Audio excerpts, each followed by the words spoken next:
ശംഭൂകവധത്തെക്കുറിച്ചാണ് ചിന്തിക്കുന്നത്. വാൽമീകി രാമായണത്തിലുള്ളതാണ് ഈ കഥ. ഒരു ശൂദ്രൻ ശംഭൂകൻ തപസ് ചെയ്ത അവസരത്തിൽ ശ്രീരാമചന്ദ്രൻ തന്നെ നേരിട്ട് ചെന്ന് അയാളെ കൊന്നു എന്നുള്ളതാണ്. ശൂദ്രനായതുകൊണ്ടല്ലേ ഈ തപസ് ചെയ്ത ആളെ കൊല്ലാൻ പാടുണ്ടോ എന്നുള്ളതാണ് വാദം.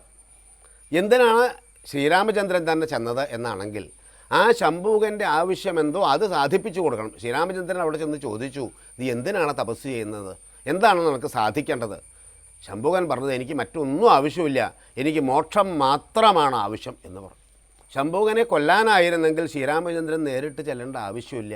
ലക്ഷ്മണനോ ഭരതനോ ഏതെങ്കിലും ഒരു ഭടനെ പറഞ്ഞയച്ചാലും ശംഭൂകനെ കൊന്നുവരും. പക്ഷേ മോക്ഷം കൊടുക്കണമെങ്കിൽ ഭഗവാൻ നേരിട്ട് ചെല്ലണം. അതുകൊണ്ടാണ് ശ്രീരാമചന്ദ്രൻ തന്നെ ചെന്നത്. മോക്ഷം എന്ന് പറഞ്ഞാൽ പറഞ്ഞു മോഹക്ഷയം എന്ന പദമാണ് മോക്ഷമായിട്ട് ചുരുങ്ങിയത്. അതായത് അജ്ഞാനം, അവിദ്യ, ഇതാണ് മോഹം. ഈ അജ്ഞാനമാണ് എല്ലാവരുടെയും ദുഃഖത്തിന് കാരണം. അജ്ഞസ്യ ദുഃഖൗഘമയം, അജ്ഞാനമാണ് ഈ ലോകത്തിലുള്ള എല്ലാവരുടെയും ദുഃഖകാരണം. എന്തെല്ലാം സമ്പാദിച്ചാലും അജ്ഞാനമുള്ളിടത്തോളം കാലം അയാൾ ദുഃഖിച്ചുകൊണ്ടിരിക്കുകയാണ്. അപ്പോൾ അതുകൊണ്ട് അജ്ഞാനത്തിൽ നിന്നുള്ള മോചനമാണ് സാധിക്കേണ്ടത്. അതാണ് മോക്ഷം, മോഹക്ഷയം എന്ന പദം ചുരുങ്ങിയത്. ചില വാക്കുകളൊക്കെ നമ്മൾ പറയുമ്പോൾ അങ്ങനെ ചെറുതായിട്ട് പറയാറുണ്ട്.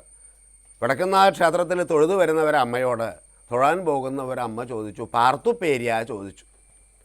മറ്റേ അമ്മ പറഞ്ഞു പാൽപ്പായസമായി പറഞ്ഞു. രാവിലെ എന്താ ഈ വറുത്തപ്പേരിയും പാൽപ്പായസവും? കേൾക്കുന്ന ആൾക്ക് മനസ്സിലാവില്ല, പക്ഷേ അവർക്ക് മനസ്സിലായി. പാർത്തുപ്പേരിയ ചോദിച്ചാൽ പാറു കൂട്ടിയെടുത്ത് ഇപ്പോൾ വരികയാണോ എന്നാണ് ചോദ്യം. വിരുന്ന് പോയിരുന്നു കുറേ കാലമായിട്ട് മകൻ്റെ അടുത്തേക്ക്, പാൽപ്പായസമായി പറഞ്ഞു, 10-40 ദിവസമായി വന്നിട്ടെന്നാണ്. അപ്പോൾ ചില വാക്കുകളൊക്കെ നമ്മൾ പറയുമ്പോൾ ചുരുങ്ങി വരും. അപ്പോൾ മോഹക്ഷയം എന്ന പദമാണ് മോക്ഷം എന്ന് ആയിട്ട് ചുരുങ്ങിയത്. അഹോരാത്രം എന്ന പദമാണ് ഹോര, ജ്യോതിഷത്തിലെ പ്രസിദ്ധമായിട്ടുള്ള ഗ്രന്ഥം ഹോര ആയിട്ട് ചുരുങ്ങിയത്. അപ്പോൾ യഥാർത്ഥത്തിൽ ആ അജ്ഞാനത്തിൽ നിന്ന് മോചനം കൊടുക്കാൻ വേണ്ടിയാണ് ശ്രീരാമചന്ദ്രൻ തന്നെ നേരിട്ട് ചെന്നത് മോക്ഷം കൊടുക്കാൻ. ഇപ്പോൾ ഇത് ആക്ഷേപിക്കുന്നവർ ലൗകികന്മാരായ ആളുകളെ സംബന്ധിച്ച് മരിക്കുക എന്നുള്ളത് ഇഷ്ടമില്ല. എന്തൊക്കെ നരകം അനുഭവിച്ചാലും ഈ ദേഹത്തെ ഉപേക്ഷിക്കാൻ അവർക്ക് ഇഷ്ടമില്ല. പലരോടും നമുക്ക് വൈരമുണ്ട്, പ്രതികാരം ചെയ്യാനുള്ള ശക്തിയുമില്ല. അങ്ങനെ ഇരിക്കുമ്പോൾ മരണത്തോടു കൂടി ഈ വൈരമൊക്കെ അവസാനിക്കുമല്ലോ. അതും എല്ലാ പ്രകാരത്തിലും നമുക്ക് അനുഗ്രഹമാണ്. ഇങ്ങനെ ഏത് നിലയിൽ ചിന്തിച്ചാലും മരണം വാസ്തവത്തിൽ അനുഗ്രഹമാണ്. മരണമില്ലാത്തൊരവസ്ഥ ചിന്തിക്കാൻ പോലും വയ്യ നമുക്ക്.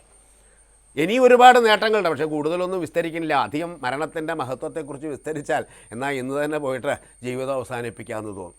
ഒരു മെഡിക്കൽ റെപ്രസെൻറ്റേറ്റീവ് വളരെ വാക്ചാതുര്യമുണ്ട്, പേഴ്സണാലിറ്റി ഉണ്ട്, ഡോക്ടർമാരെ ഈ മരുന്നിന് ഇല്ലാത്ത ഗുണമൊക്കെ ഉണ്ടെന്ന് പറഞ്ഞ് ബോധ്യപ്പെടുത്തലാണല്ലോ അവരുടെ ജോലി. അങ്ങനെയുള്ള ഈ മെഡിക്കൽ റെപ്രസെൻറ്റേറ്റീവിന് ഒരു തവണ വലിയ നൈരാശ്യം വന്നു, ആത്മഹത്യ ചെയ്യണമെന്ന് തോന്നി. അപ്പോൾ പാലത്തിൻ്റെ മുകളിൽ നിന്ന് പുഴയിലേക്ക് ചാടി ആത്മഹത്യ ചെയ്യാൻ ശ്രമിച്ചു. അപ്പോൾ അവിടെ പലരും ചാടി ആത്മഹത്യ ചെയ്യാറുണ്ട്. പോലീസുകാർ കാവലുണ്ടാവും. ആരും ഇല്ലാത്ത അവസരം നോക്കിയിട്ട് അയാൾ പെട്ടെന്ന് ചാടുകയാണ്. അപ്പോൾ വേഷം മാറിയിട്ട് പോലീസുകാർ അവിടെ ഇങ്ങനെ പരിശോധിക്കുന്നുണ്ട്. പെട്ടെന്ന് പോയി പിടിച്ചു. എന്താ പരിപാടി ചോദിച്ചു. ആത്മഹത്യ ചെയ്യാനാണ്. ആത്മഹത്യ വലിയ കുറ്റമാണോ തനിക്കറിയില്ലേ ചോദിച്ചു. അപ്പോൾ ആത്മഹത്യയുടെ മരണത്തിൻ്റെ മഹത്വത്തെക്കുറിച്ച് ഇയാളങ്ങോട്ട് പ്രസംഗിച്ചു. നല്ല വാക്സാമർത്ഥ്യ. 1.5 മണിക്കൂർ ഈ മെഡിക്കൽ റെപ്രസെൻറ്റേറ്റീവിൻ്റെ പ്രസംഗം അങ്ങോട്ട് കേട്ടില്ലേ. പോലീസുകാർ 2 ആളും ഇയാളെ വിട്ടിട്ട് 2 ആളും പുഴയിലേക്ക് അങ്ങോട്ട് ചാടി. അത് ഇത്രയൊക്കെ മഹത്വമുണ്ട് മരണത്തിന് എങ്കിൽ എന്നാൽ പിന്നെ അതല്ലേ നല്ലത് എന്ന് തോന്നുക. അതായത് നമ്മൾ ഈ മഹാത്മാക്കളുടെ പ്രവൃത്തിയെ വിമർശിക്കാൻ നമുക്ക് അധികാരമില്ല. അപ്പോൾ ശ്രീരാമചന്ദ്രൻ എന്തുകൊണ്ട് ശംഭൂകനെ വധിച്ചു എന്നുള്ളത് പറയാൻ നമുക്കത് ഉൾക്കൊള്ളാൻ സാധിക്കില്ല. അപ്പോൾ അതുകൊണ്ട് മഹാത്മാക്കളുടെ പ്രവൃത്തിയെ നമ്മുടെ ഈ ചെറിയ ബുദ്ധി വെച്ച് നമ്മൾ ഒരിക്കലും വിമർശിക്കരുത് എന്നുള്ളതാണ്. പല കാര്യങ്ങളും അതായി സംശയം വരാൻ കാരണം ഹൃദയശുദ്ധിയോടുകൂടിയായിരിക്കണം ഇങ്ങനെയുള്ള ഇതിഹാസങ്ങൾ നമ്മൾ പഠിക്കുന്നത് എന്നുള്ളത്.